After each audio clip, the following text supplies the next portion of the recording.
يا أيها النبي حرض المؤمنين على القتال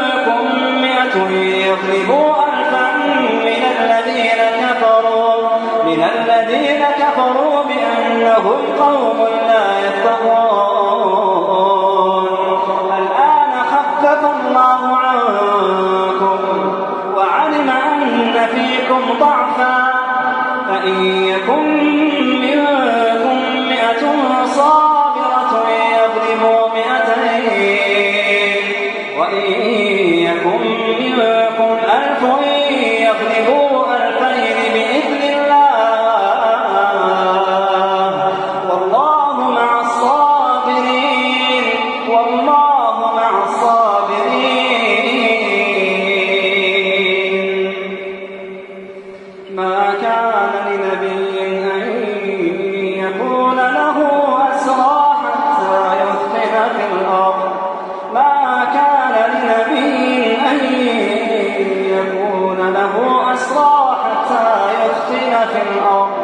تريدون عرض الدنيا والله يريد الآخرة والله يريد الآخرة والله يريد الآخرة والله عزيز حكيم.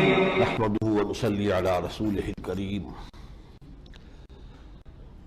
أما بعد فقد قال الله تبارك وتعالى كما ورد في سورة الكهف: اعوذ باللہ من الشیطان الرجیم بسم اللہ الرحمن الرحیم واضرب لهم مثل الرجلين جعلنا لأحدهما جنتين من أعناب وحففناهما بنخل وجعلنا بينهما زرعا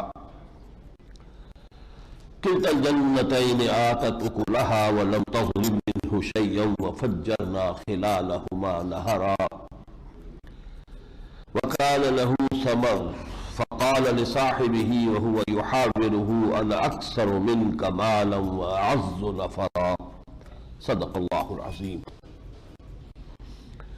رب اشرح لي صدري ويسر لي أمري واحلل عقدة من لساني يفقهوا قولي. اللهم ربنا ألهمنا رشدنا وأعذنا من شرور أنفسنا. اللهم أرنا الحق حقا وارزقنا اتباعه وأرنا الباطل باطلا وارزقنا اجتنابه. آمین یا رب العالمین. سورہ کہف کا جو مرکزی مضمون ہے جو اس پوری سورہ مبارکہ میں تانا بانا جو ہے اس کے مانند بنا ہوا ہے وہ یہ ہے کہ اس حیات دنیاوی کی لذتیں جو نقد ہوتی ہیں فوراً محسوس ہو جاتی ہیں اور اس دنیا کی جو رونقیں ہیں زیبائشیں ہیں آرائشیں ہیں چمک دمک ہے وہ انسانوں کو اپنے اندر گم کر لیتی ہے. انسان انہی کا ہو کر رہ جاتا ہے اور اللہ کو اور آخرت کو اپنے ذہن سے باہر کر دیتا ہے. عقیدہ ہے بھی تب بھی اس کے ذہن سے شعور سے سوچ سے اس کا جو اصل ویلیو سٹرکچر ہے جس چیز کے لیے اس کی بھاگ دوڑ ہے جس چیز کے لیے اس کی سعی و جہد ہے اس سے وہ چیزیں خارج ہو جاتی ہیں. اسی ضمن میں ایک خاص قسم کا شرک جو ہے جو اس دور کا سب سے بڑا شرک ہے وہ یہ ہے مادہ پرستی. مادی وسائل کو اتنا مستقل سمجھنا کہ سارا دار و مدار سارا توکل سارا اعتماد سارا بھروسہ انہیں پر ہو جائے اور پھر وہ جو مسبب الاسباب ہے وہ نگاہوں سے اوجھل ہو جائے. یہاں تک یہ بات بڑھتی ہے کہ پھر انسان سمجھتا ہے کہ یہ تو دائم اور قائم رہنے والی چیزیں ہیں ان کے لیے کہیں کوئی زوال نہیں ہے. ما لکم من زوال جو ہم پڑھا ہے سورہ ابراہیم میں. پہلے تو تم سمجھتے تھے کہ تمہارے لیے کسی زوال کا امکان ہی نہیں. یہ چیز سائنس میں بھی نیوٹونین فزکس میں آئی تھی انڈسٹرکٹیبلٹی آف میٹر. میٹر ڈسٹرائے ہو ہی نہیں سکتا. یہ نیوٹونین سائنس تھی بچے، اس کا دور اب ختم ہو چکا ہے۔ آئنسٹائن ایرا میں آ کر وہ انرجی اور میٹر کی جو ایک علیحدہ تقسیم تھی وہ ختم ہو چکی ہے۔ اب تو میٹر کا کوئی انڈیپینڈنٹ وجود ہے ہی نہیں، matter can be change into energy, تو پھر ختم ہو جاتا ہے۔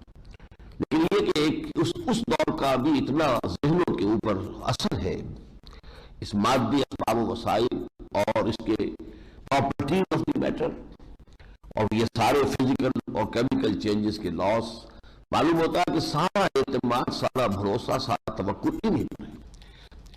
یہاں دو اشخاص کے باہمی مکالمے کی شکل میں اس حقیقت کو سامنے لایا جا رہا ہے بہت عام فہم انداز میں۔ ایک شخص وہ تھا جس کو اللہ نے ہر طرح کی اس زمانے کی جو نعمتیں ہو سکتی تھی سب دے دی تھی۔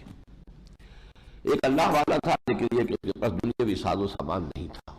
ان دونوں کا مکالمہ اور اس میں ان کی ذہنیت ہے جو سامنے آتی ہے، اس سے واضح کیا گیا ہے کہ توحید کسے کہتے ہیں اور شرک کیا ہے۔ وَضْرِبْ لَهُم مَثَلًا رَجُلَيْنِ، ان کے لیے مثال بیان کیجئے دو اشخاص کی، جعلنا علی احدہما، ان میں سے ایک کے لیے ہم نے بنا دیے تھے جنتین من عناب، دو باغ تھے انگوروں کے، وحففناہما بنخل، اور باغوں کے گرد جو ہے باڑ ہم نے لگا دی تھی کھجور کے درختوں کی، وجعلنا بینہما زرعا، اور ان دونوں کھیتوں کے مابین کھیتی بھی تھی، یعنی اجناس بھی پیدا ہوتی تھی، کاشت بھی ہوتی تھی۔ کلتا الجنتین آتت اکلہا، اور یہ دونوں باغ جو ہے یہ اپنا پھل دیتے رہتے تھے ہر سال، سال بسال وقت آیا اور پورا پھل انہوں نے دے دیا۔ وَلَمْ تَظْلِمْ مِنْهُ شَيْئًا، اور اس سے کوئی چیز کم نہیں کرتے تھے۔ اب یہ ہر سال ایک وقت پر ان کو جو فصل مل جاتی تھی اس سے معلوم ہوا کہ یہ تو مستقل معاملہ ہے، اس میں کبھی کوئی گڑبڑ ہو ہی نہیں سکتی۔ وَفَجَّرْنَا خِلَالَهُمَا نَهَرًا، ان دونوں باغوں کے مابین ہم نے ندیاں بھی رواں کر دی تھی، گویا کہ آبپاشی کا بندوبست بھی وہاں موجود تھا۔ وَكَانَ لَهُ ثَمَرٌ، اس کے دو مفہوم کیے گئے، دونوں صحیح ہیں۔ وہ باغ جو ہے وہ اپنے پورے جوبن پر تھا، اس کا پھل آیا ہوا تھا، پھلا ہوا باغ، وہ سب سے زیادہ زیبائش اور آرائش والی بات بن جاتی ہے۔ اور یہ بھی کہ اس کے اپنی بھی جو اپنا پھل بھی کافی تھا، یعنی انسان کا پھل جو ہے، انسان بھی درخت کے مانند ہے، اس کی اولاد جو ہے اس کا ثمر ہے۔ تو اللہ تعالیٰ نے نہ صرف یہ کہ یہ دنیاوی ساز و سامان دیا تھا، اولاد بھی، بیٹے بھی کثرت سے دیے تھے۔ فقال لصاحبہ، اب یہ دو جو ساتھی تھے یہ آپس میں کوئی گفتگو کر رہے تھے، اس نے کہا اپنے ساتھی سے، وہو یحاورہ، وہ ان سے کوئی گفتگو کر رہا تھا، انا اکثر منک مالا واعز نفرا، میں تم سے زیادہ ہوں مال میں بھی اور میری نفری بھی زیادہ بڑی ہے، باعزت ہوں میں۔ اور پچھلے زمانے میں نفری کی بنیاد پر عزت ہوتی تھی، جس ساتھ جتنے بازو ہے اتنی ہی، گاؤں میں اب بھی ہوتا ہے، جس کے ساتھ جتنے بازو ہے اتنی ہی اس کی عزت ہے۔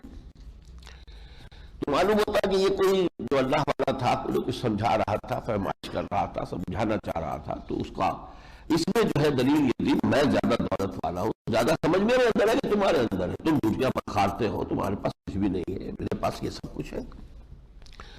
وہ دخل جنت، اور یہ گفتگو کرتے ہوئے وہ داخل ہوئے اپنے باغ میں، وہ ظالم لنفسہ، اس حال میں کہ وہ اپنی جان پر ظلم کر رہا تھا، یعنی یہ سارا فکر اور سوچ جو ہے اس کی وہ اپنی جان کے خلاف تھی۔ مجھے خیال نہیں ہے کہ یہ جو ہے باغ کبھی برباد بھی ہو سکتا، کس چیز سے تم مجھے ڈراتے ہو؟ میں نے سارا بندوبست کر رکھا ہے، دیکھو کھجوروں کے جو باغ ہے ان کے گرد میں نے باڑ لگا رکھی ہے، جو کھجوروں کے درختوں کی باڑ ہے، کتنی مضبوط باڑ ہے، کوئی بھی تیز آندھی اور کوئی جھکڑ جو ہے وہ ادھر آ ہی نہیں سکتا۔ پھر درمیان میں نہریں ہیں، اس میں چشمے چل رہے ہیں، پورا انتظام ہے، سیلف سفیشینٹ ہے ہر اعتبار سے۔ معلوم طویل هذه ابدا، اور دوسرے تم جو مجھے آخرت سے ڈراتے ہو، وما اظن الساعة قائمة، میرا گمان نہیں ہے کوئی قیامت کھڑی ہونے والی ہے، کوئی ہوگا، یہ وقت آئے گا۔ ولئن رددت الى ربی، اور اگر ایسا ہو ہی گیا، اگر میں لوٹا ہی دیا گیا اپنے رب کی طرف، یہاں نوٹ کر لیجیے رب کا انکار نہیں کر رہا ہے، وہ رب کا انکار نہیں کر رہا اور آخرت میں بھی شک کر رہا ہے، اس کی بھی نفی مطلق نہیں کر رہا، کوئی گمان میرا نہیں ہے، تاہم اگر میں لوٹا ہی دیا گیا لأجدن خیرا منها منقلبا، تو میں وہاں جا کر اس سے بھی بہتر پاؤں گا۔ اللہ نے مجھے یہاں سے کچھ دیا ہے تو میری کوئی شاداب پسند ہے نا اس کو، میں اس کا محبوب ہوں، پسندیدہ ہوں، چاہیتا ہوں، تبھی تو دیا ہے نا اس نے مجھے یہاں، تو جس نے مجھے یہاں دیا وہاں بھی دے گا، اور تم جیسے یہاں جوتیاں پٹخا رہے ایسے وہاں جوتیاں پٹخارو گے۔ قال له صاحبہ، جواب میں اس سے کہا اس کے ساتھی نے، وہو یحاورہ، ان سے گفتگو کرتے ہوئے، اکفرت بالذی خلقک من تراب، دیکھو تم کفر کر رہے ہو اس ہستی کا جس نے تمہیں مٹی سے پیدا کیا، ثم من نطفۃ، پھر نطفے سے بنایا، ثم سواک رجلا، پھر تمہیں ایک پورا انسان مرد بنا کر کھڑا کر دیا۔ لیکنہ اللہ ربی، لیکن میرا تو وہ رب ہے، میں اسی پر ایمان رکھتا ہوں، ولا اشرک بربی احدا، اور میں اپنے رب کے ساتھ کسی شے کو بھی شریک کرنے کے لیے تیار نہیں ہوں۔ وَلَوْلَا إِذْ دَخَلْتَ جَنَّتَكَ، اور کیوں نہ ایسا ہوا کہ جب تم اپنے باغ میں داخل ہوئے تھے، قُلْتَ مَا شَاءَ اللَّهُ، تم کہتے ما شاء اللہ، یہ جو چاہا اللہ نے، جو کچھ ہے یہ اللہ کی مشیت سے ہے، یہ اس کا دین ہے، یہ اس کا مجھ پر فضل ہے، یہ اس کا کرم ہے، بجائے اس کے کہ تم مادی اسباب و وسائل کے حوالے سے اور پھر ان کے دوام کے اس فکر کے اندر اور مغالطے میں مبتلا ہو جاؤ، تمہیں اللہ یاد آنا چاہیے۔ اب یہ جو کلمات ہیں یہ اس مسلمان تہذیب کے یہ اجزاء ہیں اور یہ علامات ہیں، لیکن ان میں ہر ایک کے اندر ایمان اور توحید جو ہے وہ گویا کہ رچی بسی ہوئی ہے۔ سبحان اللہ، کوئی اچھی چیز دیکھی، سبحان اللہ، پھول دیکھا خوبصورت ہے، سبحان اللہ، اللہ پاک ہے، اس لیے کہ اس پھول میں تو کچھ نہیں، اس میں حسن اگر ہے تو اللہ کا پیدا کرنا ہے۔ کوئی انسان کو خیر پہنچ، الحمدللہ، کل شکر اللہ کے لیے۔ پانی میں پیاس بجھانے کی صلاحیت نہیں تھی، پانی پی کر پیاس بجھ گئی ہے تو الحمدللہ، اللہ شکر اللہ کا ہے۔ اسی طرح ہم پڑھ چکے ہیں انشاءاللہ کے بغیر کچھ نہیں کہنا، اللہ کی بات اگر کوئی بھی ہو ہر وقت سامنے رہے کہ یہ خیال تو ہے، یہ میرا کرنے کا ارادہ ہے، لیکن ہوگا انشاءاللہ اگر اللہ نے چاہا، اس کے ساتھ مشروط رہے، ورنہ یہ کہ ذرا یہ ذہن سے نکل گیا، معلوم ہوا کہ میرے پاس وسائل ہیں، ذرائع ہے، کر گزروں گا، تو پھر معلوم ہوا کہ اب اللہ سے تم محجوب ہو گئے، اللہ سے اوٹ میں آ گئے ہو۔ اسی طریقے سے کہیں آپ اپنے گھر میں داخل ہو، کوئی اچھا منظر نظر آئے، بچے کھیل رہے ہیں، آپ کے پوتے پوتیاں ہیں، فرض کیجئے ہرا بھرا گھر ہے، تو ماشاءاللہ اس میں جو الفاظ نکالنے چاہیے وہ ماشاءاللہ۔ لولا اذ دخلت جنتک قلت ما شاء اللہ لا قوت الا باللہ، اللہ کے سوا کسی شے میں کوئی قوت اور تاثیر نہیں ہے۔ ان ترنی انا اقل منک مالا و ولدا، اگر تم مجھے دیکھ رہے ہو کہ میں تم سے کم تر ہوں مال میں اور اولاد میں، فعسى ربی ان یؤتینی خیرا من جنتک، ہو سکتا ہے کہ میرا رب مجھے تم سے بہتر جنت اور باغ عطا کر دے، ویرسل علیہا حسبانا، اور تمہارے اس باغ کے اوپر کوئی ایسا لو کا ایک جھونکا بھیج دے، من السماء، آسمان سے، فتصبح صعیدا زرقا، یہ سب جل کر خاکستر ہو جائے اور یہ سارا میدان چٹیل ہو جائے جس پر کہ یہ باغ کھڑا ہوا ہے۔ اور یصبح ماؤہا غورا، ایک اور شکل ہو سکتی ہے، اس کا پانی جو ہے زمین میں گہرا اتر جائے، فلن تستطیع لہ طلبا، اور پھر تم اسے واپس پانی کو کھینچ کر لانے کی استطاعت نہ رکھو۔ وَأُحِیطَ بِثَمَرِهِ، اب یہ اس اللہ والے کا کوئی دل بھی دکھا ہوگا، اس نے جو تانا دیا تھا، تو دل سے جو الفاظ نکلے ہیں، وہ جو فارسی کا شعر ہے کہ اللہ تعالیٰ کسی کو رسوا نہیں کرتا جب تک کہ تا دلے صاحب دلے نامد میں درد، ہیچ قوم را خدا رسوا نہ کرد، جب تک کسی صاحب دل کا دل دکھتا نہیں ہے اس وقت تک اللہ کسی قوم کو جو ہے وہ برباد نہیں کرتا۔ تو یہ کہ اس کی زبان سے وہ الفاظ نکلے ہیں تو نتیجہ یہی نکلا، وَأُحِیطَ بِثَمَرِهِ، جو بات اس نے کہی تھی اللہ نے وہ پوری کر دی، اس کا سارا جو پھل ہے وہ بھی اللہ نے سمیٹ لیا اور اس کی اولاد بھی سمیٹ لی۔ فَأَصْبَحَ يُقَلِّبُ كَفَّيْهِ عَلَى مَا أَنفَقَ فِيهَا، اور پھر وہ رہ گیا اپنے ہاتھوں کو ملتا ہوا جو کچھ کہ اس نے خرچ کیا تھا، جو محنت کی تھی، جو انویسٹمنٹ کی تھی ان باغات کے اندر، وہ سب تباہ و برباد ہو گیا۔ وَهِيَ خَاوِيَةٌ عَلَى عُرُوشِهَا، اور وہ باغ جو ہے وہ تو اپنی چھتریوں پر اوندھا پڑا ہوا تھا، کیونکہ انگور کی بیلیں جو چھتریوں پر چڑھائی جاتی ہیں وہ چھتریاں الٹی ہوئی تھی۔ وَيَقُولُ يَا لَيْتَنِي لَمْ أُشْرِكْ بِرَبِّي أَحَدًا، وہ کہہ رہا تھا کاش کہ میں نے اپنے رب کے ساتھ کسی شے کو شریک نہ کیا ہوتا۔ اب بتائیے کس کو شریک کیا یہاں؟ کسی لات کا، عزا کا، منات کا، حبل کا، کسی اور غیر اللہ کا تذکرہ ہی نہیں ہے۔ یہ شرک کون سا شرک ہے؟ یہ مادی وسائل و اسباب کے بارے میں یہ توقع، یہ اعتماد، یہ بھروسہ، یہ ہے اصل میں کہ جو اس دور کا سب سے بڑا شرک ہے۔ بتوں کو پوجنے والے بہت کم رہ گئے، کچھ ہندوستان میں ہوں گے، کچھ شاید کسی جگہ اور بھی ہو، وہ بت پرستی، وہ جو شرک تھا وہ ختم ہوا، اب کچھ اور شرک ہے۔ اس دور میں میں اور ہے، جام اور ہے، جم اور، ساقی نے بنا کی روش لطف و ستم اور، تہذیب کے اعظم میں ترشوائے صنم اور، مسلم نے بھی تعمیر کیا اپنا حرم اور، اس تازہ خداؤں میں بڑا سب سے وطن ہے، جو پیرہن اس کا ہے وہ مذہب کا کفن ہے، وطن پرستی۔ ہنالک ولم تکن لہ فئۃ ینصرونہ، نہ ہوئی اس کی کوئی جماعت، کوئی گروہ، کوئی نفری کہ جو اس کی مدد کر سکتی اللہ کے مقابلے میں، وما کان منتصرا، نہ وہ کسی سے انتقام لینے کی پوزیشن میں تھا۔ ہنالک الولایۃ للہ الحق، جان لو کہ یہاں اختیار کل کا کل اللہ کے ہاتھ میں ہے۔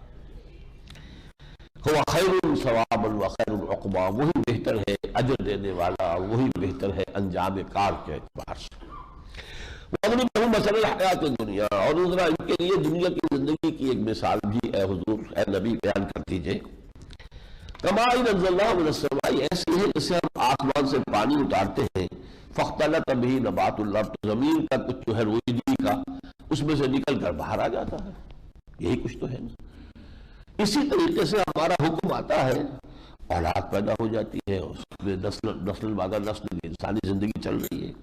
یہ ہوتا کیا، فاسبہ حشیرا تذروہ، یا کچھ عرصے کے بعد وہی جو حمزہ نکلا تھا وہ سوکھ ساکھ کر پھر چورا ہو کر پھر مٹی ہو کر مٹی مل جاتا ہے۔ یہی تمہارا حال ہے، کچھ عرصے کے بعد 40 50 60 70 سال کے بعد پھر وہی اسی مٹی میں جا کے دفن ہو کر مٹی ہو جاؤ۔ دنیاوی زندگی تو یہی کچھ ہے۔ ہاں یہ ضرور ہے کہ یہ جو پلانٹ کنگڈم ہے اس میں سائیکل چھوٹا ہے جو آپ کو نظر آ جاتا ہے، سال میں 2 فصلیں ہو رہی ہیں، یہ منظر آپ کو 2 مرتبہ نظر آ جاتے ہیں۔ ہیومن لائف سائیکل جو ہے 60-70 برس کا ہے، لہٰذا وہ اتنا نمایاں نہیں ہے، لیکن غور کریں تو بات تو وہی ہے۔ اوپر سے روح آئی اور یہاں سے خاکی وجود جو تھا، جو بھی رہنے والوں میں تیار ہو رہا تھا، اس کو لے کر وہ بچے کی ولادت ہوئی، یہ انسان ہے۔ کچھ عرصے کے بعد موت آئے گی، وہ روح وہاں واپس جائے گی جہاں سے آئی تھی، اور یہ مٹی والا حصہ مٹی میں مل جائے، جیسے کہ ہو رہا ہے جو بھی زراعت کا معاملہ ہوتا ہے یہی تو ہے۔ پانی جب سوکھ جاتا ہے، وہ گھاس تو پانی کا گیا جہاں سے آیا تھا گیا، اور یہ جو سوکھی ہوئی گھاس ہے یہ بالکل پھر مٹی ہو کے مٹی مل جاتی ہے۔ وَكَانَ اللَّهُ عَلَىٰ كُلِّ شَيْءٍ مُقْتَدِرًا، اور اللہ تعالیٰ ہر چیز پر قادر ہے۔ الْمَالُ وَالْبَنُونَ زِینَةُ الْحَيَاةِ الدُّنْيَا، یہ اس صورت کا مرکزی جو آئیڈیا تیسری مرتبہ آیا، زینت الحیات الدنیا۔ یہ اولاد اور مال و اسباب، یہ جائیدادیں، یہ کاروبار، یہ فیکٹریاں، یہ سب کچھ، یہ فرنیچر، یہ جو ڈیکوریشن پیسز وغیرہ وغیرہ، کیا ہے؟ یہ مال اور اسباب اور مال اور اولاد دنیا کی اس حیات دنیاوی کی ایک زینت ہے، زیبائش ہے، آرائش ہے۔ یہ زندگی بھی عارضی، یہ زیبائش اور آرائش بھی عارضی۔ والباقیات الصالحات، باقی رہنے والی ہے وہ نیکیاں، اگر کچھ کمائی ہے۔ یہ تو جو بھی ہے ایک عارضی سا ساز و سامان اللہ نے دے رکھا ہے زندگی کا، لیکن اگر کسی کو بقا ہے تو وہ عمل صالح ہے۔ والباقیات الصالحات خیر عند ربک ثوابا وخیر عملا، تیرے رب کے پاس ہے نبی وہ ہوگی کہ جو موجب ثواب ہوگی، نیکیاں، اور انہی کے بارے میں امید رکھو۔ اولاد سے امیدیں نہ باندھو زیادہ، کیا پتا تمہارے بڑھاپے میں اولاد تمہیں اور الٹا ذلیل کرے۔ ٹھیک ہے، اپنا فرض ادا کرو، اللہ کی امانت ہے، اس کو پالنا پرورش کرنا یہ تمہارا فرض ہے، وہ ادا کرو۔ امیدیں کسی چیز سے امید نہ لگاؤ، اس کی امیدیں قلیل، اس کے مقاصد جلیل۔ علامہ اقبال نے جو کہا ہے، یہ طول عمل جو ہے، امیدیں دنیا کے بارے میں انسان کو چکر میں ڈالی رکھتی ہیں۔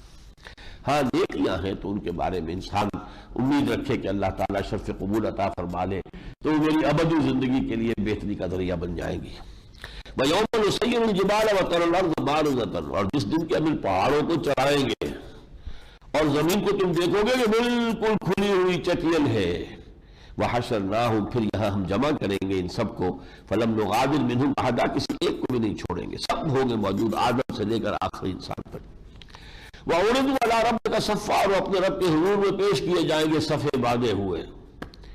لَقَدْ جِئْتُمُونَا كَمَا خَلَقْنَاكُمْ أَوَّلَ مَرَّةٍ، آ گئے ہونا ہمارے پاس جیسے کہ ہم نے تمہیں پیدا کیا تھا پہلی مرتبہ۔ وہ پہلی مرتبہ عالم ارواح کی پیدائش، اس وقت بھی جنود مجندہ سب کے سب ایک وقت میں تھے، آدم بھی موجود تھے، آدم کے 10,000 سال بعد پیدا ہونے والا نسل آدم کا فرد جو ہے اس کی روح بھی موجود تھی، آخری انسان جو پیدا ہونا ہے دنیا میں قیامت سے قبل اس کی روح بھی موجود تھی، سب بیک وقت موجود تھے۔ جیسے آج تم سب بیک وقت ہمارے سامنے آ گئے ہو، ایسے ہی پہلی تخلیق میں تم سب کے سب بیک وقت موجود تھے۔ ووضع الکتاب، اور اعمال نامہ رکھ دیا جائے گا۔ اب ایک کتاب تو ہے جو ہر شخص کو ملنی ہے، نخرج لہ یوم القیامت کتاب یلقاہ منشورا، وہ تو بڑے کمپیوٹر میں سے بٹن دبے گا کہ ان کا اعمال نامہ نکل آئے اور نکل آئے گا پرنٹ ہو کر.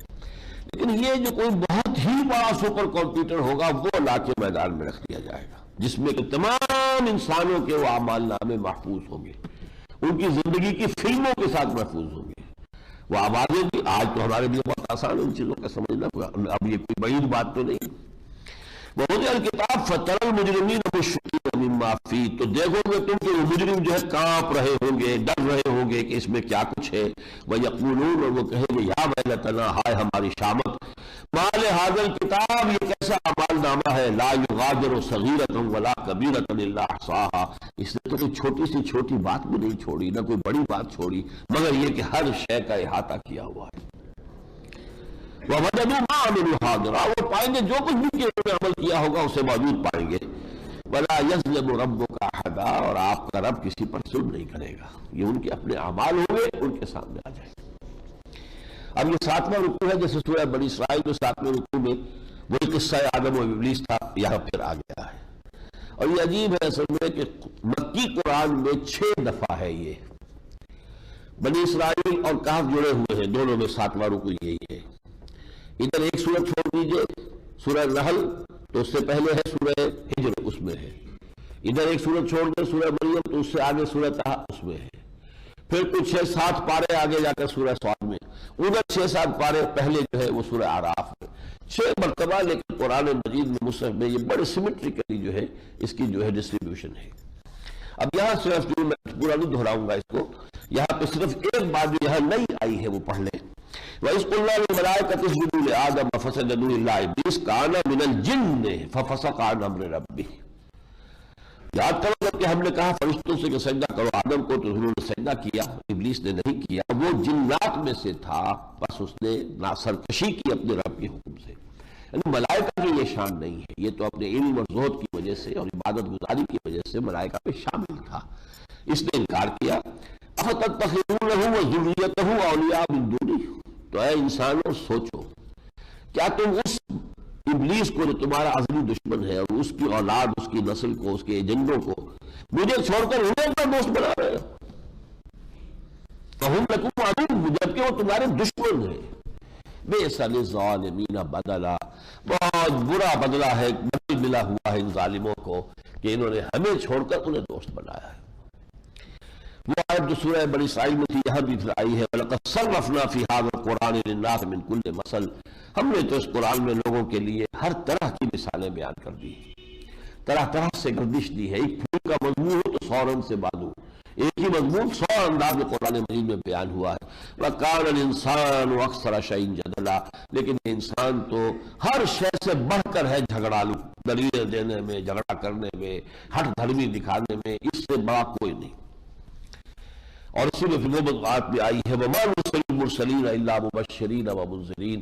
وہاں جو آیا تھا سورہ بنی اسرائیل میں وہ واحد تفسیر میں وَمَا أَرْسَلْنَاكَ إِلَّا مُبَشِّرًا وَنَذِيرًا، اے نبی ہم نے نہیں بھیجا ہے آپ کو مگر بشیر اور نذیر بنا کر. یہاں یہ کلیہ کے طور پر ہے، ہم نہیں بھیجتے رہے اپنے رسولوں کو مگر مبشر اور نذیر بنا کر. اس کے بعد کچھ رد و قضا وہی ہے جو سورہ بنی اسرائیل میں بھی ہے، تھوڑے سے فرق کے ساتھ. لیکن اب آتا ہے ایک اہم قصہ حضرت موسیٰ علیہ السلام کی زندگی کا. اب اس کا پس منظر کیا ہے؟ روایات میں بیان ہوتا ہے کہ کہیں حضرت موسیٰ علیہ السلام کسی مسئلے میں کچھ اپنے علم کے بارے میں کوئی ایسا کلمہ کہہ بیٹھے جو ذرا عجب پر یا کچھ اپنی جو ہے اہمیت پر مبنی تھا، جس پر اللہ تعالیٰ نے پھر ان کو مشاہدہ کرایا کہ ابھی تمہارا علم جو ہے بڑا محدود ہے. اور کہا کہ ہمارا فلاں بندہ ہے جسے ہم خضر کہتے ہیں، عام طور پر قرآن میں ان کا نام نہیں ہے. فلاں جگہ جاؤ جہاں 2 دریا ملتے ہیں یا 2 سمندر ملتے ہیں، ان کے سنگم پر تمہیں ہمارا ایک خاص بندہ ملے گا، اس کے ساتھ کچھ عرصے رہو اور پھر سمجھو کہ ابھی کچھ حقائق جو ہے اس کائنات کے ابھی تم پر پوری طریقے سے واضح نہیں ہے. اب وہ سفر پر چلے ہیں اپنے ایک نوجوان خادم کو لے کر. وَإِذْ قَالَ مُوسَىٰ لِفَتَاهُ لَا أَبْرَحُ حَتَّىٰ أَبْلُغَ مَجْمَعَ الْبَحْرَيْنِ. یاد کرو جب کہ موسیٰ نے کہا تھا اپنے اس نوجوان ساتھی سے میں ہرگز رکنے والا نہیں ہوں چاہے کتنی تکان ہو جائے جب تک کہ پہنچ نہ جاؤں مجمع البحرین، اس مقام پر جہاں 2 دریا ملتے ہیں. اب اسے کہا گیا یا تو یہ سوڈان میں تو جو 2 دریا آ کر ملتے ہیں نیل الارزق اور نیل الابیض، 2 دریا نیل کی 2 آتی ہیں اور پھر مل کر ایک دریا بند، شاید وہ مقام ہے. ایک یہ بھی خیال ہے کہ خلیج عقبہ اور خلیج سویس جہاں پر آ کے ملتی ہے بحر قلزم میں، وہ مقام ہے، واللہ اعلم۔ یہ رائے یہ بھی ہے کہ دریائے فرات اور دجلہ جہاں ملتے ہیں شطر عرب، وہاں کا واقعہ ہے، واللہ اعلم۔ فلما بلغ مجمع بینہما نسیا حوتہما، جب وہ دونوں پہنچ گئے اس سمندر کے، ان دونوں دریاؤں یا سمندروں کے سنگم پر، تو وہاں وہ بھول گئے اپنی مچھلی، ناشتے کے لیے ایک مچھلی ساتھ لے لی تھی۔ فاتخذ سبیلہ فی البحر سربا، بھولی ہوئی مچھلی تھی لیکن وہ زندہ ہوئی اور اس نے راستہ بنایا اور سمندر میں چلی گئی۔ فلما جاوزا قال لفتاه، جب وہاں سے آگے نکل گئے تو پھر کہا اپنے اس نوجوان سے، آتنا غدانا لقد لقینا من سفرنا ھذا نصبا، ہمارا صبح کا کھانا ناشتہ لے آؤ، اب تو ہمیں اس سفر سے تکان لاحق ہو گئی ہے، اس لیے کہ اصل مقام سے آگے نکل گئے۔ قال رأيت زوینا الى الصخرة، تو اس نوجوان نے کہا، نوجوان کا نام تھا یوشع بن نون جو پھر خلیفہ ہوئے ان کے، کہا اس نوجوان نے کہ آپ نے دیکھا اصل میں جب ہم وہ اس سنگم پر جب ہم تھے اور ایک چٹان پہ ہم پہنچے تھے تو میں وہاں اس مچھلی کو کہ نگہداشت کرنا بھول گیا، اور وما انسانی الا الشیطان اذکر، اور شیطان نے یقین مجھے بھلا دیا، واتخذ سبیلہ فی البحر عجبا، اور وہ تو زندہ ہو کر اور سمندر میں چلی گئی۔ بڑی عجیب بات تھی جو ہوئی تھی، جو مجھے آپ کو بتانی چاہیے تھی لیکن یہ کہ میں بھول گیا۔ قال ذلک ما کنا نبغی، حضرت موسیٰ اسی کا تو ہمیں انتظار تھا، اسی کی کہ ایسی کوئی علامت ظاہر ہوگی اور وہاں پر جو ہے ملاقات ہوگی اس بندے سے ہمارے۔ فارتد علی آثارہما قصصا، تو پھر اپنے وہ نقش قدم دیکھتے ہوئے واپس آئے وہیں پر، اسی مقام پر جہاں پر کہ وہ مچھلی زندہ ہو کر سمندر میں داخل ہو گئی۔ فوجد عبدا من عبادنا، وہاں پایا ہمارے بندوں میں سے ایک خاص بندے کو۔ ایک رائے یہ بھی ہے کہ یہ انسان ہی ہے لیکن ان کی زندگی بہت طویل کر دی گئی ہے، جیسے آخر جنات میں سے اگر ابلیس کی زندگی طویل کر دی گئی تو انسانوں میں سے بھی اللہ جس کی چاہے کر دے۔ 300 برس تک اگر اصحاب کہف کو سلائے رکھا اور 100 برس کی موت کے بعد زندہ کر دیا حضرت عزیر کو۔ ایک رائے یہ ہے کہ یہ کوئی فرشتے ہیں، در حقیقت انسان نہیں، واللہ عالم۔ آتیناہ رحمۃ من عندنا، ہم نے اپنے پاس سے رحمت خصوصی عطا فرمائی تھی، وعلمناہ من لدنا علما، اور ہم نے اسے اپنے پاس سے، خاص اپنے پاس سے علم عطا فرمایا تھا۔ قال له موسیٰ نتبعک علی ان تعلمنی مما علمت رشدا، حضرت موسیٰ نے کہا کہ آپ مجھے اگر اجازت دیں تو میں آپ کے ساتھ رہوں کچھ عرصے، تاکہ آپ جو بھی اللہ تعالیٰ نے آپ کو نیکی کا اور بھلائی کا اور درست چیزوں کا علم عطا کیا ہے مجھے بھی اس میں سے کچھ عطا ہو جائے۔ قال انک لن تستطیع معی صبرا، انہوں نے کہا دیکھو تم میرے ساتھ صبر نہیں کر سکو گے۔ وَكَيْفَ تَصْبِرُ عَلَىٰ مَا لَمْ تُحِطْ بِهِ خُبْرًا، اور ساتھ ہی فرما دیا کیسے صبر کر سکتے ہو جبکہ تمہیں ان چیزوں کی حقیقت کا علم نہیں ہوگا۔ قَالَ سَتَجِدُنِي إِن شَاءَ اللَّهُ صَابِرًا، حضرت موسیٰ نے کہا انشاءاللہ آپ مجھے ثابت پائیں گے، وَلَا عَصِي لَكَ أَمْرًا، اور میں آپ کے کسی حکم کی خلاف ورزی نہیں کروں گا۔ قَالَ فَإِنِ اتَّبَعْتَنِي، انہوں نے کہا اچھا ٹھیک ہے پھر اگر تم میرے ساتھ جو ہے میرے رہنا چاہتے ہو، فَلَا تَسْأَلْنِي عَنْ شَيْءٍ، کسی چیز کے بارے میں مجھ سے سوال نہ کرنا، حَتَّىٰ أُحْدِثَ لَكَ مِنْهُ ذِكْرًا، یہاں تک کہ میں خود اس کے بارے میں تمہیں کچھ بتاؤں۔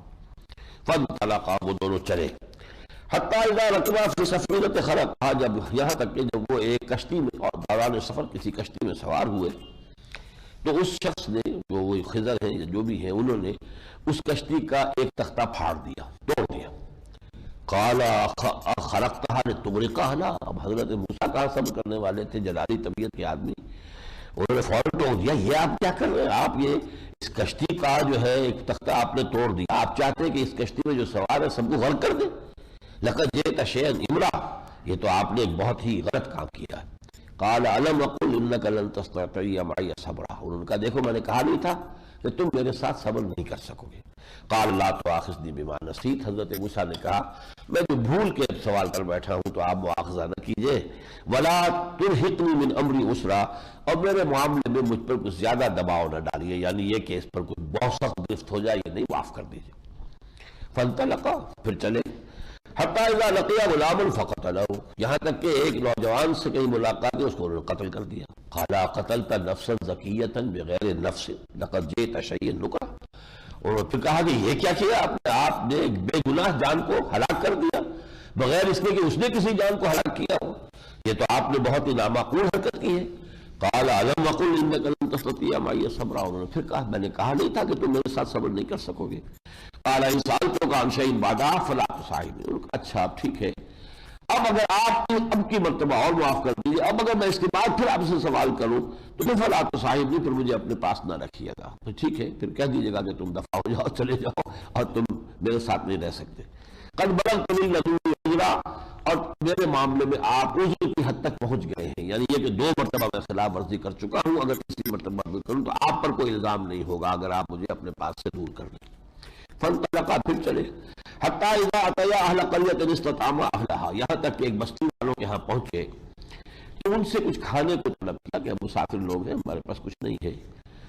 فابوا ان یضیفوہما، بستی والوں نے انکار کیا ان کی ضیافت سے، یعنی انہیں کھانا کھلانے سے، انہیں مہمان بنانے سے انکار کیا. فوجدا فیہا جدارا، تو انہوں نے پایا اس بستی میں ایک دیوار کو، یرید ان ینقضہ، وہ ایک ایسی حالت میں تھی کہ جیسے ابھی گر پڑے گی، ٹوٹ جائے گی. فاقامہا، تو ان صاحب نے پھر اس کو سیدھا کیا. قال لو شئت لاتخذت علیہ اجرا، حضرت موسیٰ نے کہا یہ آپ نے، یہ اس قدر ناہنجار لوگ، انہوں نے ہم مسافروں کی جو ہے مہمان نوازی بھی نہیں کی اور آپ نے بغیر اجرت کیے ان کی ایک دیوار سے نہیں کر دی. آپ چاہتے تو ان سے اجرت طلب کرتے کہ ہم یہ کام کر رہے ہیں تو اجرت دو. قال ھذا فراق بینی وبینک، حضرت وہ جو بھی خضر تھے انہوں نے کہا بس اب یہ میرے اور تمہارے درمیان جدائی کا وقت آ گیا ہے. سأنبئک بتأویل ما لم تستطع علیہ صبرا، اب میں تمہیں بتا دیتا ہوں کہ اصل حقیقت کیا تھی ان چیزوں کی جن پر تم صبر نہیں کر سکے.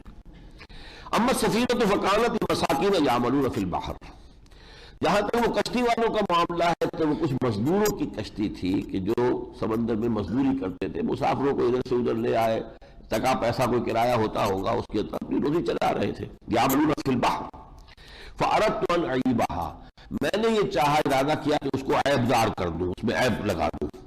وَكَانَ وَرَاهُ مَلِكٌ، اور ایک آگے جو ہے ایک بادشاہ تھا، يَأْخُذُ كُلَّ سَفِينَةٍ غَصْبًا، جو ہر کشتی کو غصب کر رہا تھا. جیسے ہمارے الیکشن میں پکڑی جاتی ہے ویگنیں، اور اسی طریقے سے وہ کوئی کشتی جو ہے وہ اس کو اوپر قبضہ ہو جانے والا تھا. تو یہ میں نے اصل میں ان کو پوری کشتی بچا دی ہے، اس میں جو عیب ہو گیا ہے وہ اسے لیں گے نہیں، لہذا پوری کشتی بچ گئی کے لیے، ورنہ یہ کشتی گئی تھی. اب تھوڑے سے عیب سے یہ ہے کہ در حقیقت جس کو تم شر سمجھ رہے تھے حقیقت میں وہ ان کے لیے خیر تھا. یہ ہے اصل شے جو سمجھانی ہے کہ آسان تحبوا شیئا وہو شر لکم وآسان تکرہوا شیئا وہو خیر لکم واللہ یعلم وانتم لا تعلمون. دیکھو یہ دنیا کا ظاہر اور باطن مختلف ہو سکتا ہے. ظاہر میں ایک شے نظر آ رہی ہے بڑی خوشگوار، بڑی اچھی، بہت عمدہ، حقیقت میں اس میں شر ہے. اور ظاہر میں ایک شے بڑی ناگوار ہے، بڑی تکلیف دہ ہے، لیکن حقیقت میں اسی میں خیر ہے. تم نہیں جانتے، اللہ جانتا. یہی ہے در حقیقت کہ حقیقت کے اوپر ایک پردہ پڑا ہوا ہے. اسی طریقے سے فرمایا وَأَمَّا الْغُلَامُ فَكَانَ أَبَوَاهُ مُؤْمِنَيْنِ، وہ جو نوجوان جسے میں نے قتل کیا تھا اس کے والدین بڑے نیک مومن تھے. فَخَشِينَا يُرْهِقَهُمَا طُغْيَانًا وَكُفْرًا، ہمیں اندیشہ ہوا کہ یہ نوجوان بڑا ہو کر ان کو تنگ کرے گا، پریشان کرے گا اپنی طغیانی سرکشی کی وجہ سے اور ناشکری کی وجہ سے. فَأَرَدْنَا أَن يُبْدِلَهُمَا رَبُّهُمَا خَيْرًا مِّنْهُ زَكَاةً وَأَقْرَبَ رُحْمًا، تو ہم نے فیصلہ کیا، ارادہ کیا کہ پروردگار ان کو اس کی جگہ پر ایسی اولاد عطا فرمائے جو ان کے لیے پاکیزگی میں اور ان کے اوپر ان کی خدمت کرنے میں اور رحم کرنے میں بہت بڑھ کر ہو. یعنی یہ اولاد، والدین بھی رو رہے ہوں گے کہ ہماری فرض کیجئے کوئی ایک ہی ان کے بیٹا تھا، وہ بیٹا قتل ہو گیا، لیکن انہیں پتہ نہیں تھا کہ اس بیٹے کے جینز کیسے ہیں اور یہ کیا بنے گا، کیا سرکش بن کر اٹھے گا اور کیا جو ہے چھاتی پر بھون ڈلے گا، یہ تو پتہ نہیں. ہوتا ہے دنیا کے اندر بعض اوقات یہ اولاد جو ہے سہان روح بن جاتی ہے بڑھاپے کے اندر والدین کے لیے، بجائے کہ ان کے لیے اطمینان اور خوشی اور راحت کا سبب ہو. تو چونکہ یہ اس طرح کا نوجوان تھا بننے والا، لہذا ہم نے اس کو یہاں سے ختم کیا اور اللہ ان کو بہتر اولاد دے گا. وَأَمَّا الْجِدَارُ فَكَانَ لِغُلَامَيْنِ يَتِيمَيْنِ فِي الْمَدِينَةِ، وہ جو دیوار والا معاملہ تھا وہ یہ تھا کہ وہ 2 یتیموں کی ملکیت تھی جو اس بستی میں رہتے ہیں. وَكَانَ تَحْتَهُ كَنْزٌ لَهُمَا، اور اس کے نیچے ایک کنز ہے، ان کے لیے خزانہ ہے. وَكَانَ أَبُوهُمَا صَالِحًا، ان کا باپ بہت نیک تھا. وہ نیک باپ کی 2 بیٹے ہیں، یتیم رہ گئے، اس نے کچھ ان کے لیے پونجی جو ہے وہ دبا دی ہے تاکہ ان کے کام آئے. اب اگر یہ دیوار ابھی گر جاتی، وہ خزانہ ظاہر ہو جاتا، تو ابھی یہ چھوٹے تھے، یہ اپنے اس خزانے کے اوپر قبضہ نہیں کر سکتے تھے. جو بھی اس بستی کے جو بڑے لوگ ہیں وہ اس کے قبضہ کر لیتے. تو فَأَرَادَ رَبُّكَ، تو تیرے رب کا یہ فیصلہ ہوا أَن يَبْلُغَ أَشُدَّهُمَا، کہ وہ اپنی پوری جوانی کو پہنچ جائے. وَيَسْتَخْرِجَا كَنزَهُمَا، پھر وہ اپنا وہ جو خزانہ ہے وہ نکال لے. رحمتم من ربک، یہ سب کچھ جو میں نے کیا ہے یہ آپ کے پروردگار کی طرف سے رحمت کا منظر ہے، جس کو آپ نے سمجھا کہ یہ تو بہت بڑا ظلم ہے اور بہت بڑا غلط حرکت میں کر رہا ہوں. وما فعلتہ عن امری، اور یہ میں نے اپنی طرف سے نہیں کیا ہے، اپنی رائے سے نہیں کیا ہے. ذالک تعویل ما لم تستطع علیہ صبرا، یہ ہے اصل حقیقت اس چیز کی جس پر کہ تم صبر نہیں کر پائے. اب دیکھیے اس میں بھی کچھ تھوڑی سی وہ ہو جاتی ہے کہ تائید امام الہند شاہ ولی اللہ دہلوی کے اس قول کی کہ کچھ جو نیک لوگ ہوتے ہیں ان کے انتقال کے بعد ان کی ارواح کو بھی ملائکہ اسفل کے طبقے میں شامل کر دیا جاتا ہے، جو اللہ کے احکام کی تنفیذ کرتے ہیں. یہ سارے احکام اللہ کے تھے جو جس کے اللہ، یہ تکوینی ایک عمل ہے جو چل رہا ہے، اور ایک ہے تشریعی عمل. حضرت موسیٰ کے پاس تشریعی علم تھا کہ قتل کرنا غلط ہے، ناحق قتل کر دینا غلط ہے، لیکن یہ تکوین ہے، یہ اللہ تعالیٰ کی طرف سے غیب کے پردے کے پیچھے سے جو کام ہو رہا ہے، اس کی جو حکمتیں ہیں، اس کے جو مقاصد ہیں، اس کی مشیت کے اندر جو بھی خیر مضمر ہے، اس کو عام انسان نہیں جانتے سوائے اس کے وہی جو کارکنان قضاء و قدر ہے ان کے علم میں ہے. وَيَسْأَلُونَكَ عَنِ ذِي الْقَرْنَيْنِ، اور یہ آپ سے پوچھ رہے ہیں، یہ بھی سوال کیا تھا یہود کے سمجھانے سے، سکھانے سے، حضور سے کہ یہ ذو القرنین کون تھے. یہ نوٹ کر لیجئے، میں بتا دوں آپ کو کہ ایک زمانے تک، بلکہ موسٹ ریسنٹلی اس صدی سے پہلے تک ہمیں کچھ پتہ نہیں تھا ذو القرنین کون ہے. ان کی جو ہے فتوحات کا بڑا دائرہ یہاں بتایا گیا ہے، مشرق مغرب جو ہے اور ایک اور طرف. تو لوگوں نے سمجھا سکندر اعظم، سکندر مقدونی جو ہے، جتنی ہسٹری ہمیں معلوم ہے اس میں یقیناً وہ ایک بہت بڑا فاتح تھا، اس اعتبار سے اس کو سمجھا، حالانکہ اس کا کردار بالکل یعنی گھٹیا کردار کا انسان تھا. جبکہ یہاں جو کردار آ رہا ہے وہ بندہ مومن کا کردار ہے، بلکہ بندہ مومن کیا، اس سے بڑھ کر معلوم ہوتا ہے کہ یا کوئی نبی یا نبیوں کے تربیت یافتہ براہ راست فیض یافتہ کوئی ہے، لہذا اس میں کوئی جو ہے وہ مناسبت نہیں تھی. اب معلوم ہوا ہے یہ استخر ایک جگہ ہے ایران میں جس کی کھدائی ہوئی ہے، اور جس مقام پر کہ پھر جو شہنشاہ ایران اب فوت ہو چکا ہے، اس نے جو 2500 سالہ جشن منایا تھا، یہ کیخورس یا سائرس ایک شخص تھا کہ جس سے ایران کا جو عظمت کا دور ہے وہ شروع ہوا ہے.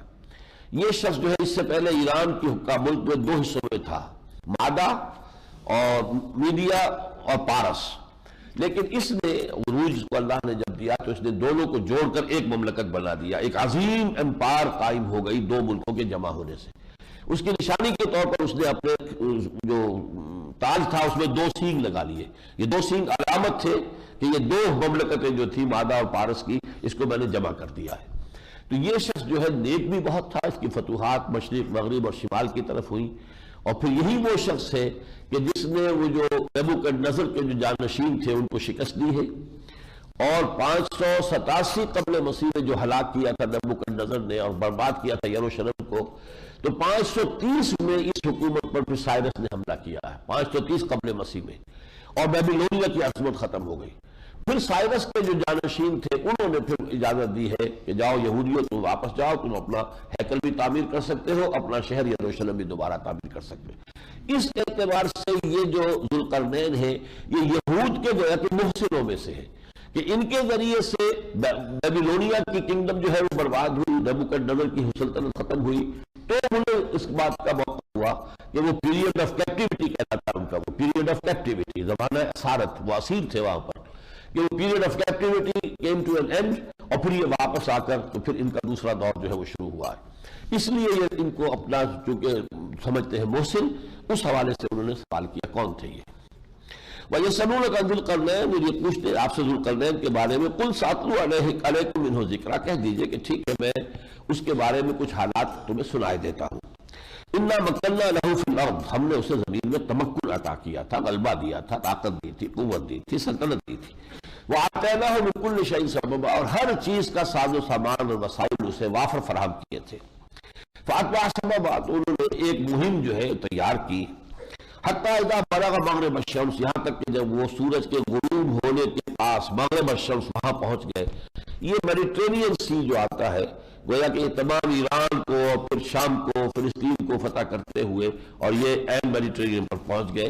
سمندر کے کنارے کھڑا ہوا آدمی جو دیکھتا سورج کا سمندر میں سورج غروب ہو رہا ہے، تو یہ گویا کہ اس کا جو منظر سامنے تھا اسی سے تعبیر کیا. مغرب الشمس وجدہا تغرب فی عین حمیۃ ووجد عندہا قوما، دیکھا کہ وہ ایک گرجنے سے چشمے میں سورج غروب ہو رہا ہے، اور وہاں انہوں نے ایک قوم پائی، اس قوم پر اللہ نے انہیں فتح دی۔ قلنا یا ذا القرنین اما ان تعذب و اما ان تتخذ فیہم حسنا، ہم نے کہا، گویا کہ یہ ایک اللہ تعالیٰ کی طرف سے جب اسے اختیار حاصل ہو گیا تھا اس کی تعبیر ہے، اے ذو القرنین چاہو تو اب ان کو سزا دو، انہوں نے بغاوت کی تھی، تمہارا مقابلہ کیا تھا، ٹھیک ہے تم سزا بھی دے سکتے ہو، لیکن تم یہ بھی کر سکتے ہو کہ ان کے ساتھ اچھا سلوک کرو۔ قال اما من ظلم، انہوں نے فرمایا کہ جو شخص تو ظلم کرے گا فسوف نعذبہ، اسے ہم بھی عذاب دیں گے، سزا دیں گے، ثم یرد الی ربہ، پھر وہ اپنے رب کی طرف بھی لوٹایا جائے گا، فیعذبہ عذابا نکرا، تو وہ پھر عذاب دے گا اسے جو اصل عذاب ہے۔ دیکھیے یہی اسلام ہے، یہی بنیادی تعلیم ہے قرآن کی۔ فاما من آمن وعمل صالحا، اور جو ایمان لائے گا اور نیک عمل کرے گا، اسی لیے میں کہہ رہا ہوں کہ یہ تو ایسی بات معلوم ہوتی ہے یا تو نبی اور یا کسی نبی کی تربیت یافتہ۔ ہو سکتا ہے کہ سام کی اولاد کی تو نبوت وہ ہے جو ہم پڑھ چکے ہیں، لیکن حام کی اولاد میں سے کوئی نبی ایران میں ہوئے ہوں، اور عین ممکن زرتشت جن کو ہم کہتے ہیں وہ نبی ہوں، اس لیے کہ ان کی تعلیمات دنیا میں بدل گئی ہیں، اور کچھ اس کے شواہد بھی ہیں کہ یہ زرتشت ہی کے زیر تربیت رہے تھے ذو القرنین۔ اما من آمن وعمل صالحا فلہ جزاء الحسنی، اور جو نیک عمل کرے گا تو اس کے لیے بڑا اچھا بدلہ ہم دیں گے، ہوگا اللہ کے ہاں، وسنقول لہ من امرنا یسرا، اور اپنے معاملے میں ان کے ساتھ نرمی کریں گے، یعنی ریت کی حیثیت سے ان کے ٹیکسز میں یا اس میں بھی ہم کمی کریں گے۔ ثم اتبع سببا، پھر اس نے ایک اور مہم شروع کی، وہ مشرق کی طرف چلا، حتی اذا بلغ مطلع الشمس، جو سمجھے کہ انتہائی پہنچ گیا جہاں سورج طلوع ہوتا ہے، وجدہا تطلع علی قوم لم نجد لہم من دونہا سترا، تو وہاں اس نے ایک ایسی قوم پائی کہ جس کے اور سورج کے درمیان ہم نے کوئی آڑ نہیں رکھی تھی۔ اور یہ تاریخی طور پر جو بھی لوگوں نے تحقیق کی ہے تو معلوم ہوتا ہے ہمارا جو مکران وغیرہ کا علاقہ ہے، مشرق کی طرف فتح کرتے ہوئے یہاں تک آئے تھے، اور ہو سکتا ہے کہ یہ بحیرہ سندھ جو ہے یہ بحیرہ عرب کے اس علاقے تک پہنچے ہو، جس کو کہ پھر یہ مطلع الشمس کہہ رہے ہیں۔ اور ابھی یہاں کے لوگ جو ہے وہ اتنے غیر مہذب تھے کہ انہیں مکان بنانے نہیں آتے، چھت ڈالنی نہیں آتی تھی، وہ مکان ہوتے تھے دیواریں کھڑی ہیں، یہ گویا کہ ایک ڈویژن تو ہو گئی کہ یہ میری جگہ وہ تمہاری جگہ، لیکن چھت ڈالنے کا فن انہیں ابھی نہیں آتا تھا، تو وہاں دھوپ سے بچنے کے لیے ان کے پاس کوئی ذریعہ نہیں تھا۔ کذالک، ایسا ہی تھا، اور پھر وہی رویہ وہاں بھی ہوا، انہوں نے وہی اعلان وہاں بھی کیا، وقد احطنا بما لدیہ خبرا، اور ہمیں خوب معلوم ہے، احاطہ کیا ہوا ہے ہم نے جو بھی ہمارے پاس خبر ہے اس سب کا۔ ثم اتبع سببا، پھر اس نے ایک اور مہم شروع کی، حتی اذا بلغ بین السدین، یہاں تک کہ جب وہ دو دیواروں کے درمیان پہنچا۔ اب اس کی تحقیق یہ ہے کہ یہ شمال کی مہم چلی ہے ایران سے، تو یہ جو کیسپین سی ہے اور دوسری طرف بلیک سی ہے، اس کے درمیان پہاڑی سلسلے چلتے ہیں، دو پہاڑی سلسلے جا رہے ہیں سائڈ بائی سائڈ پہ، تو یہ بین السدین پہنچ گئے، یعنی یہ علاقہ سمجھیے کہ آذربائیجان وغیرہ کا علاقہ جو ہے آج کل کا، اور جہاں سے پھر یہ کہ ایران روس کے ساتھ مل جاتا ہے۔ وَوَجَدَ مِن دُونِهِمَا قَوْمًا، پایا وہاں ان دونوں کے درمیان ایک قوم کو، قوم لا يكادون يفقهون قولا، وہ کوئی بات سمجھ نہیں پاتے تھے۔ اب کس طریقے سے انہوں نے پھر مکالمہ کیا ہوگا یہ اللہ ہی جانے، کوئی ان کو ملا، کوئی اشاروں سے سمجھایا۔ قالوا یا ذا القرنین ان یاجوج وماجوج مفسدون فی الارض، انہوں نے کہا کہ اے ذو القرنین، یہ یاجوج اور ماجوج جو قوم ہے یہ زمین میں بہت فساد مچاتے ہیں۔ یہ میں آپ کو بتا چکا ہوں کہ حضرت یافس کی اولاد اس پہاڑی سلسلے کو کراس کر کے، اور پھر یہ روس کے جو میدان ہے، اور پھر ادھر سے منگولیا کی طرف، چائنا کی طرف، اور ادھر پھر یہ جو یورپ، مشرقی یورپ کے میدان ہے، اس کے اندر منتشر ہوئے ہیں۔ اور یافس کے بیٹوں ہی میں نام تورات میں یاجوج اور ماجوج، گوگ اور میگوگ، یہ دونوں نام آتے ہیں۔ تو وہ جو قبائل تھے یہ لوٹ مار کرتے تھے، اس درے کے اندر سے یہ دونوں پہاڑوں کے سلسلے جا رہے ہیں، درمیان میں درا ہے، اس میں سے آتے تھے، یہاں آ کے شب خون مارا، خون لوٹ مار کیا، بھاگ جاتے تھے۔ ان یاجوج و ماجوج مفسدون فی الارض فهل نجعل لك خرجا على ان تجعل بیننا وبینهم سدا، تو کیا ہم آپ کے لیے کوئی خراج مقرر کر دیں، سالانہ خراج دیا کریں گے اس پر کہ آپ ہمارے ان کے درمیان کوئی سد تعبیر کر دیں، کوئی ایسی رکاوٹ کھڑی کر دیں کہ وہ ہم پر حملہ آور نہ ہو سکے۔ قال ما مكنني فيه ربي خیر، انہوں نے کہا مجھے جو کچھ میرے رب نے دے رکھا ہے وہ بہت بہتر ہے، مجھے تم سے خراج نہیں چاہیے، کوئی دولت نہیں چاہیے۔ فاعینونی بقوت، تو اب میری مدد کرو قوت کے ساتھ، مین پاور کی ضرورت ہے، میں اب ایک بہت بڑا ڈیم بنا لوں گا تمہارے لیے، ایک سد العالی، جسے مصر میں جب یہ اسوان ڈیم بنا تھا تو سد العالی اس کا نام تھا، بہت بلند دیوار، تو تو وہ پہاڑی سلسلے جو آ رہے تھے ان کے درمیان اس نے ایک آرٹیفیشل دیوار بنا دی. اور یہ آرٹیفیشل دیوار ہوتی ہے جو ڈیم بن جاتا ہے. دو پہاڑی سلسلے آ رہے ہیں, آگے آپ نے دیوار کھڑی کر دی تو وہ ایک جو ہے لیک بن گئی. تربیلا لیک ہو یا جو منگلا لیک ہے وہ اس طرح بنی ہے. فَأَعِينُونِي بِقُوَّةٍ, مجھے چاہیے لیبر تم فراہم کرو, باقی یہ کہ مجھے کوئی تم سے پیسہ نہیں لینا. اعینونی بقوت اجعل بینکم وبینہم ردما, میں تمہارے اور ان کے درمیان ایک دیوار کھڑی کر دوں گا. آتونی زبر الحدید, لاؤ میرے پاس لوہے کے تختے. حتی اذا ساوا, وہ تختے جماتے چلے گئے پہاڑوں کے درمیان, یہاں تک کہ جب کہ دونوں ساوا بین الصدفین, وہ جو دونوں دیواریں تھیں اس کے درمیان اتنی ہی اونچی دیوار اور کھڑی ہو گئی. قال انفخوا, پھر انہوں نے کہا اب اس کے نیچے آگ جلاؤ. نیچے سے آگ کی جو ہے وہ تپش. حتی اذا جعلہ نارا, یہاں تک کہ وہ آگ ایسی ہوئی کہ وہ سارے لوہے کے تختے بھی گویا کہ آگ بن گئے, سرخ ہو گئے. قال آتونی افرغ علیہ قطرا, انہوں نے کہا کہ اچھا اب لاؤ کہ میں پگھلا ہوا تانبا ان پر ڈال دوں. تو گویا کہ جو بھی اس کے اندر جو اب رکھنے ہیں تختوں کے درمیان ان کو جوڑنے کے لیے ری انفورسمنٹ جو ہے, یہ جیسے ری انفورس کنکریٹ آج کل ہوتی ہے, تو یہ ری انفورس ہو جائے گا اسٹرکچر کہ اس میں جو ہے تانبا پگھلا دیا جائے. فَمَسْتَعُوا يَظْهَرُوهُ وَمَسْتَطَاعُوا لَهُ رَقْبًا, اب ان کے لیے ممکن نہیں ہوگا کہ وہ اس کے اوپر چڑھ سکے اور نہ اس میں سوراخ لگا سکیں گے, نقب لگا سکیں گے. لوہے کا ہے, تانبا پلا ہوا ہے, سیسا پلائی ہوئی دیوار جیسے کہتے ہیں, تو یہ تانبا پلائی ہوئی دیوار ہے, لوہے سے بنی ہوئی ہے. اور اس دیوار کی پھر یہ تاریخی اعتبار سے بتائی گئی ہے کہ یہ دیوار 50 میل لمبی تھی اور 29 فٹ سے لے کر اور 10 فٹ تک چوڑی تھی. اوپر جا کر نیچے 29 فٹ 30 فٹ کے قریب اور اوپر جا کر 10 فٹ اور 50 میل لمبی تھی. قال ھذا رحمت من ربی, انہوں نے کہا کہ یہ سب میری رحمت, میرے رب کی رحمت کا معاملہ ہے. یعنی اس کے اندر عاجزی ہے, یہ نہیں میں نے اتنا بڑا کارنامہ کر کے دکھا دیا, دیکھا تم نے میری طاقت نہیں. ھذا رحمت من ربی فإذا جاء وعد ربی جعلہ دکا دکا وکان وعد ربی حقا, جب میرے رب کا فیصلہ آئے گا یہ سب برابر ہو جائے گا, یہ سب جو ہے ختم ہو جائے گا. اس کے لیے کوئی دوام نہیں ہے, ہمیشہ نہیں ہے. جب رب کا فیصلہ ہوگا, یہ یاجوج ماجوج تو نہیں اس کو توڑ سکتے, نہ اس کے اندر سے راستہ بنا سکتے ہیں, لیکن جب میرے رب کا حکم آئے گا یہ سب جو ہے ڈھا جائے گا اور میرے رب کا وعدہ جو ہے بالکل حق ہوگا, پورا ہو جائے گا. وَتَرَكْنَا بَعْضَهُمْ يَوْمَئِذٍ يَمُوجُ فِي بَعْضٍ, اور اس دن ہم چھوڑ دیں گے ان کو ایک دوسرے میں گھستے ہوئے. یہ بہت عجیب الفاظ ہیں اصل میں. اس صدی میں جو دو عظیم جنگیں لڑی گئی ہیں یہ سب انہی قوموں کی آپس میں تھی. سیون کریسز ان میں سے شامل نہیں تھی.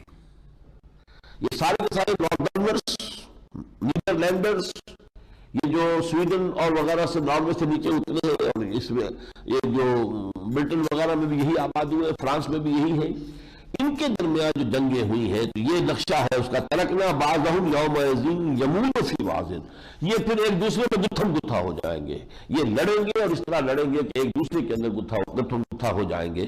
ونفخ فی الصور, اور پھر وہ وقت آ جائے گا کہ سور میں پھونک ماری جائے گی. فجمعناہم جمعا, پھر تو ہم سب کو لے ہی آئیں گے. اور گویا کہ اسی وقت کا جو ذکر ہے وہ سورہ بنی اسرائیل کے آخری حصے میں ہے.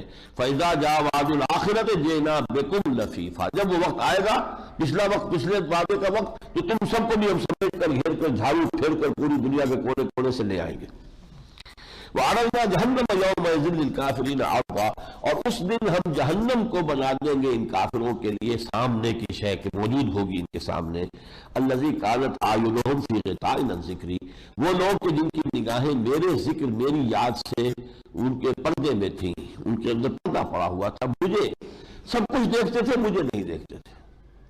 گیلیکسیز دیکھ رہے ہیں, اللہ نظر نہیں آ رہا. ایسے ایسے اللہ کی جو سنائی دیکھ رہا ہے, مائکروسکوپ لے کر بیٹھا ہوا, کیا کچھ اسے نظر آ رہا ہے, سب کچھ نظر آ رہا ہے, اللہ نظر نہیں آ رہا. یعنی اس طرح سے سمجھیے کہ انسان اندھا ہو گیا ہے, یا جسے کہا گیا کہ دجال جو ہے وہ ایک آنکھ والا ہوگا. وہ مادی آنکھ تو کھلی ہوئی ہے پوری, یعنی اتنی کھلی ہے کہ انسان کا علم جو ہے وہ تو کہاں سے کہاں پہنچ گیا ہے اگر آپ چھوٹی سی چھوٹی چیز کو لیں اور پھر یہ کہ کائنات کو دیکھیں. لیکن وہ آنکھ جو خدا کو دیکھے وہ آنکھ بند ہے. وَكَانُوا لَا يَسْتَطِيعُونَ سَمْعًا، خود ان کے اوپر تو پردہ پڑ ہی گیا تھا لیکن وہ سننے کے بھی قادر نہیں رہے تھے. جب انہیں سنایا جاتا تھا ہماری آیات تو سنتے بھی نہیں تھے. اب آخری رکوع آیا سورہ مبارکہ کا. جیسے پہلا رکوع بہت اہم اور جامع تھا، ایسے ہی ہے. أَفَحَسِبَ الَّذِينَ كَفَرُوا أَن يَتَّخِذُوا عِبَادِي مِن دُونِي أَوْلِيَاءَ، تو کیا لوگوں نے یہ سمجھا ہے ان کافروں نے کہ وہ میرے بندوں کو میرے ہی مقابلے میں اپنا حمایتی بنا لیں گے؟ یہ اگر شیخ عبد القادر جیلانی میرے بندے ہیں، میرے ولی ہیں، میرے دوست ہیں، میرے مقابلے میں آئیں گے کہ میں کسی کو پکڑنا چاہوں گا وہ کہیں گے نہیں نہیں پکڑنا؟ کیا ہے یہ سارا جو مشرکانہ اوہام کا تانا بانا تم نے بنا رکھا ہے؟ کیا ہے؟ افحسب الذین کفروا یتخذوا عبادی، میرے بندے، من دونی اولیاء، انا اعتدنا للکافرین انا اعتدنا جہنم للکافرین نزلا، ایسے کافروں کے لیے ہم نے جہنم کو بنا رکھا ہے، تیار کیا ہوا ہے ان کی مہمان نوازی کے لیے، وہاں ان کی مہمان نوازی ہوگی. قل هل ننبئکم بالاخسرین اعمالا، اے نبی ان سے کہیے کیا ہم تمہیں بتائیں سب سے زیادہ گھاٹے میں کون ہے اپنے عمل کے اعتبار سے؟ سب سے زیادہ اکثر. قل هل ننبئکم بالاخسرین اعمالا. اب جواب سنیے اور غور کیجیے، ہر شخص ذرا اپنے گریبان میں جھانکے. الذین ضل سعیہم فی الحیات الدنیا، وہ لوگ کہ جن کی ساری سعی و جہد، بھاگ دوڑ، محنت کر رہے ہیں، مشقت کر رہے ہیں، راتوں کو جاگتے ہیں، دن رات مشقت کرتے ہیں، لیکن صرف دنیا کی خاطر. گویا کہ ان کی محنت بھٹک گئی ہے. محنت ہے، ہدف پر نہیں ہے. آج وہ تیر نیم کش جس کا نہ ہو کوئی ہدف نہیں ہے. ہدف ہونا چاہیے تھا آخرت. حضور نے فرمایا انما الدنیا خلقت لکم وانتم خلقتم للآخرہ، یہ دنیا تمہارے لیے بنائی گئی ہے اور تم آخرت کے لیے بنائے گئے ہو. ہم نے یہ بنا لیا کہ ہم بھی اسی دنیا کے لیے بنائے گئے ہیں. بھاگ دوڑ صبح سے شام تک، سوچنا، غور کرنا، پلاننگ ہے، اسکیمنگ ہے، جو بھی ہے سب کچھ ہے وہ سب اسی دنیا کی. تو گویا کہ ان کی محنت اور سعی بھٹک گئی ہے، نشانے سے ہٹ گئی ہے. قل هل ننبئکم بالاخسرین اعمالا الذین ضل سعیہم فی الحیات الدنیا وهم یحسبون انہم یحسنون صنعا، اور وہ سمجھ رہے ہیں کہ وہ تو بہت کامیاب ہے، بہت اچھا کام کر رہے ہیں. دیکھو کتنی تجارت چمکالی ہے، کتنا جو ہے اپنے پروفیشن کے اندر کتنا شائن کر رہے ہیں، کتنا ان کا نام ہے، کتنی اچھی شہرت ہو گئی ہے. انہوں نے 1 کے 2 بنائے، 2 کے 3 بنائے، کتنے مل ہیں، کتنی فیکٹریاں. وہ سمجھ رہے ہیں کہ ہماری محنتیں جو ہے وہ برابر ہو رہی ہیں، لیکن حقیقت کے اعتبار سے در حقیقت اپنی جو اصل منزل ہے اس کو کھوٹا کرتے چلے جا رہے ہیں. اولئک الذین کفروا بآیات ربہم ولقائہ، یہ وہ لوگ ہیں جنہوں نے اپنی رب کی آیات کا کفر کیا اور اس سے ملاقات کا کفر کیا. اگر ملاقات کا یقین ہو، بعث بعد الموت کا یقین ہو اور معلوم ہو کہ اللہ کے حضور میں حاضر ہونا ہے، تو یہ کیفیت نہیں ہو سکتی. یہ کیفیت اسی وجہ، چاہے عقیدہ ان کا ہے ہاں جی مانتے ہیں بعث بعد الموت کو، مانتے ہیں، یہ عقیدہ اور ہے، لیکن یہ در حقیقت ان کی سوچ نہیں ہے، ان کے فکر میں یہ رچی بسی ہوئی بات نہیں ہے، ان کی سوچ اس کے تابع نہیں ہے. اپنے اب حقیقت کے اعتبار سے یہ انکاری ہے. الذین کفروا اولئک الذین کفروا بآیات ربہم ولقائہ فحبطت اعمالہم، تو ان کے سارے اعمال حبط ہو گئے، بیکار ہو گئے. یعنی اس کیفیت میں کوئی شخص کوئی نہ کوئی نیکی کا کام بھی کر لیتا ہے، تھوڑا بہت نیکی کسی غریب کو دے دیا، کسی کا یہ کر دیا، کوئی اور فرض کیجئے بڑا کاروباری آدمی ہے، کوئی فاؤنڈیشن جو ہے قائم کر دی، کوئی ادارہ بنا دیا، کوئی اولڈ ہاؤس بنا دیا یا کوئی یتیم خانہ بنا دیا. لیکن یہ کہ اگر کسی انسان کا اپنا اصل مقصود دنیا ہے تو یہ نیکیاں آخرت میں زیرو ہے. حبطت اعمالہم، وہی جو ہم پڑھ چکے ہیں کہ اس کی مثال اس راکھ کی سی ہے جو ایک دن میں جمع ہو گئی تھی اور ہوا کا ایک تیز جھونکا آیا اور راکھ منتشر ہو گئی. یہ تمثیل آ چکی ہے اس سے پہلے، اور ابھی آگے اور آئے گی یہ تمثیل ہے کہ یہ جو نیک اعمال بظاہر نیک اعمال کیے جاتے ہیں دنیا میں، جبکہ ایمان کی حقیقت سے ایک شخص بہرہ مند نہیں ہے، ان کی حقیقت اللہ کی نگاہ میں کچھ نہیں. فَأُولَئِكَ الَّذِينَ كَفَرُوا بِآيَاتِ رَبِّهِمْ وَلِقَائِهِ فَحَبِطَتْ أَعْمَالُهُمْ فَلَا نُقِيمُ لَهُمْ يَوْمَ الْقِيَامَةِ وَزْنًا، اب ہم قیامت کے دن ان کے لیے تول کھڑا نہیں کریں گے. تول ہے ایمان والوں کے لیے. ایمان کی اگر آپ نے اس میں سے پاس کر گئے، ایمان تھا اس کے پاس، اب نیکیوں کا اور بدیوں کا تول کے حساب سے معاملہ ہوگا. ایمان ہی نہیں ہے تو سیدھے وہ تو پھر جہنم کا ایندھن بننا ہے. فلا نقیم لہم یوم القیامت وزن، ان کے اعمال کا وزن نہیں ہے. ذالک جزاؤہم جہنم بما کفروا، ان کی جزا تو جہنم ہے ان کے کفر کی پاداش میں. واتخذوا آیاتی ورسلی ہزوا، انہوں نے ہماری آیات اور ہمارے رسولوں کو مذاق بنا لیا. رسول تو کہہ رہے ہیں، ہر روز کہہ رہے ہیں، ہر لمحہ کہہ رہے ہیں اصل زندگی آخرت کی زندگی، اصل زندگی آخرت کی زندگی ہے. ہم نے گویا کہ ان کے اس قول کو یا ان کی اس تعلیم کو کیا قرار دیا ہے؟ یہ کیا کہہ رہے ہیں؟ ایسے کوئی بات کرتے ہیں، کوئی حقیقت تو نہیں ہے، ہمارے نزدیک تو نہیں. ہمارے نزدیک تو اصل زندگی یہ زندگی ہے. بابر جو عیش کوش کہ عالم دوبارہ نہیں، جو عیش کرنا کر لو، جو بھی اسے تمتع کرنا ہے لذات کا وہ سب حاصل کر لو.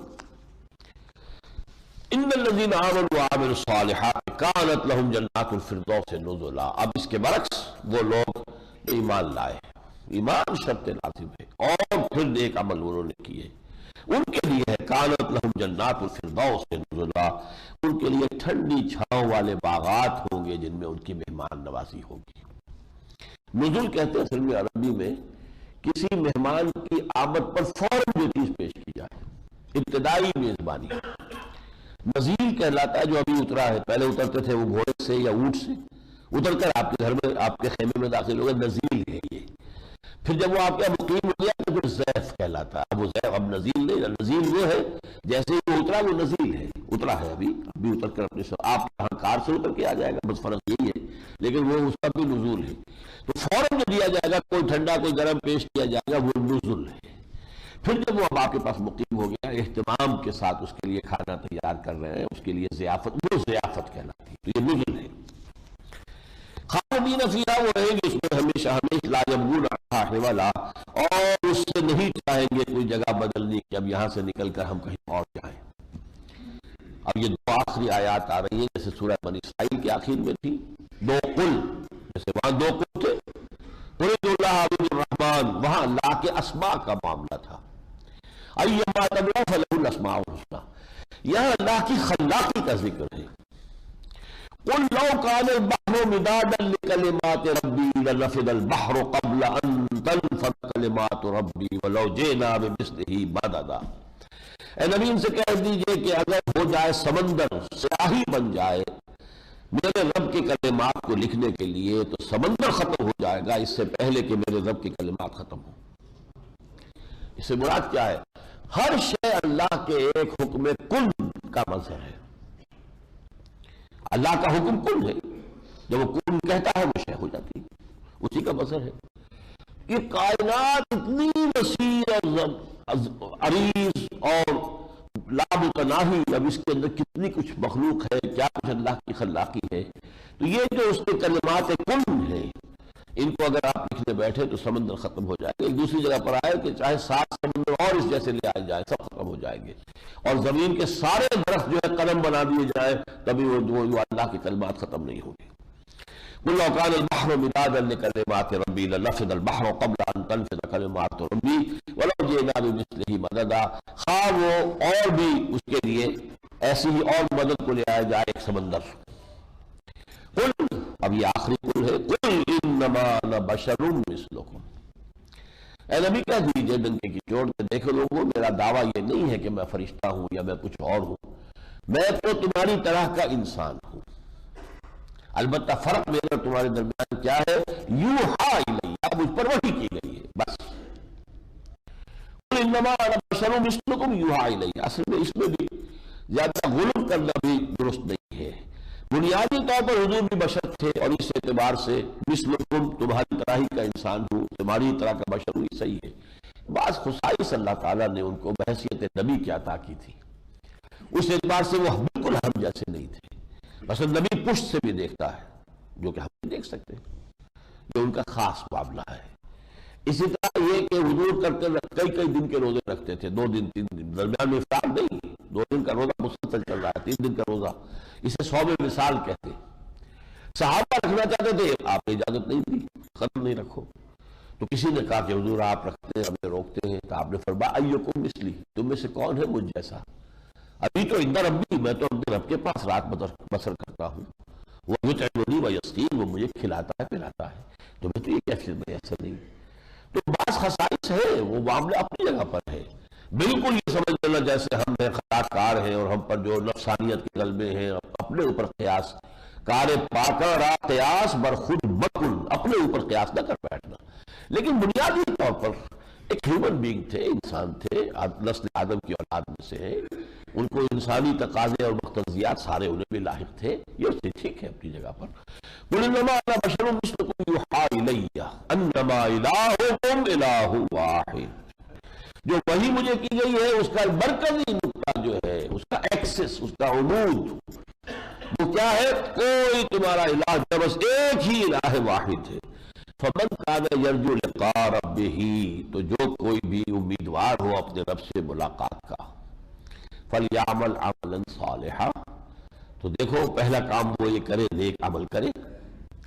ولا یشرک بعبادۃ ربہ احدا، اور اپنے رب کی عبادت میں کسی کو شریک نہ ٹھہرائے. یہ شرک فی العبادت کی نفی، توحید فی العبادت کا التزام. جیسا کہ میں نے اس سے پہلے بھی عرض کیا ہے، یہ شرک کی اقسام پر میرے کیسٹس ہیں. شرک فی العبادہ کا مطلب کیا ہے، مفہوم کیا ہے؟ ظاہر بات ہے کہ یہاں تو ان چیزوں کی تفصیل سے بیان کرنے کا موقع نہیں ہے. جنہیں دلچسپی ہو وہ کیسٹ لے کے سن سکتے ہیں. بارک اللہ لی ولکم فی القرآن العظیم ونفعنی وإیاکم بالآیات والذکر الحکیم.